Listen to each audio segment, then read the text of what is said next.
नमस्कार शेतकरी मित्रांनो, आपण आज कौलापूरमध्ये दिगंबर पाटील साहेबांच्या प्लॉटमध्ये आहे. तुम्ही पाहताय पाणी कमी पडते ह्या प्लॉटला, विहिरीत पाणीच नसते. बरोबर एप्रिल आणि मे 2 महिन्यात अगदी कमी प्रमाणात पाणी मिळते. आपण होल्डर सोडलेला आहे. तर होल्डर किती वेळा सोडले आपण? आपण ह्या प्लॉटला 2 वेळा होल्डर सोडलेला आहे. बर तरी पण पाण्याची कमतरता काही जाणवत नाही. बर आपल्या हिरीला पाणी फार कमी आहे. हम्म, महिन्यातून 1.5 महिन्यातून एकदा पाणी मिळते. हम्म.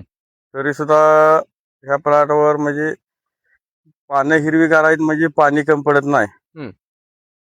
म्हणजे पाणी अस- धरून ठेवण्याची क्षमता श- होल्डर मध्ये जास्त आहे. 2 वेळा सोडल्यामुळे जा- तुम्हाला ही काळोखी वगैरे दिसते. हा, असंच बरोबर ना? बरोबर बरोबर. म्हणजे होल्डरचा तुम्हाला रिझल्ट जर आलाय का? होय होय, होल्डरचा रिझल्ट 1 नंबर आलेला आहे.